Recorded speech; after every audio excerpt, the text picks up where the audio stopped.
All right, so today we are going to be talking about predictive scheduling.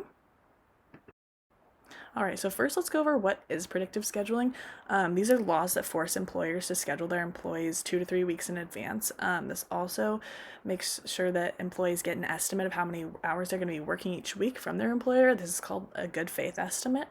This also makes employers stop scheduling people for clopening shifts, which is shifts within 10 hours of each other when you close and then the next day you open. This also makes employees get paid halftime for shifts that they're sent early from.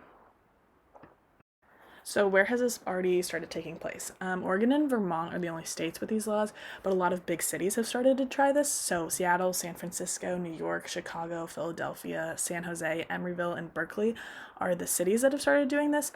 And all the laws look a little different depending on like how many weeks they have to schedule in advance, things like that. But at the baseline, it's the same idea throughout all of them. All right, now let's look at how it affects businesses. So, probably the biggest change is that they have to anticipate how many workers they're going to need really far in advance because they do have to schedule 2 to 3 weeks early. This can be okay for some places if they have really steady demand and they know how many people they're going to need pretty much all the time. But for other places that are really dependent on if there's events coming or the weather, things like that, this can be really bad for them. I know I used to work at a country club, and pretty much it was all dependent on the weather outside. So if the weather changes, we would have to send people home really early, and sometimes we would have to call more people in just because we never knew how many we were actually going to need. They also have to pay employees halftime when they send them home early, which again, for my old job, would have been really bad for the employers because we never knew how many people we really needed. They also have to give existing employees overtime before they can hire new workers, which can be really expensive for them. Just because paying people time and a half is probably not what a lot of businesses want to be doing when they have a pretty basic job. Last, it can also be really difficult to put together schedules that work for everyone. Not being able to schedule people to close and then open the next day might cause some hardship for some businesses. So, yeah. So, now let's talk about some of the benefits of predictive scheduling. Predictive scheduling gives employees guaranteed structure and stability. A lot of people are unsure of how many hours they're going to work per week, and it's really hard to not know that until days before you're going to have to work these. As far as financial things go, knowing how much income you're going to be receiving is really helpful and beneficial. And also just scheduling. It will be nice to know when you can spend time with your family really early. You can plan trips a lot easier, things like that. This can also increase productivity and sales. I know that Jim mentioned in class that people care about the money that they're making and their scheduling, so you don't mess with those things about people. So when you give them this time to plan for the rest of their weeks, I think that it will make people a lot more productive, a lot more willing to work, and a lot more prepared. And then in turn, this all creates just a more cohesive work environment. Once you plan out these things early, people know who they're working with when they're working. I think that the whole work environment will be positively impacted.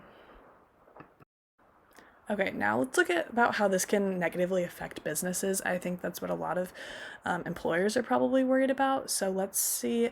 Let's say that we own a restaurant in Seattle, but we overestimate how many staff members we need to shift. So we're gonna have to send home 2 servers and a cook home 1 hour into their 4 hour shift. So usually the cooks would make $18 an hour and servers would make 15. We're going to have to pay both of them half-time pay. So the cook's usually making 18. We're going to divide that by 2 to get the half-time pay, which is 9, and then multiply that $9 by the 3 hours that they would be working. So they're going to get $27 just for going home compared to the $54 that they would get if they were staying. Servers make 15. We're going to divide that by 2 to get $7.50 and then multiply that by 3 to get $22.50 compared to their usual $45 they would make if they were actually working. So when we look at this, the business is actually losing, if we add all those up, $72 just on sending people home because they didn't properly schedule. I know this could probably be an issue for a lot of businesses, especially like the one I mentioned earlier that I worked at, because we sent people home so often. If they had to pay employees for halftime every single time they sent people home, that can add up really quickly. So unfortunately, this isn't the best for businesses, but I think can overall help productivity a lot. All right, so in conclusion, predictive scheduling is the future. This is going to start to take part in, I think, every single city, and it's kind of inevitable. and it will be the norm throughout the United States, but it also is really good for employees. It helps their financial stability and can create an overall better work environment for your workplace.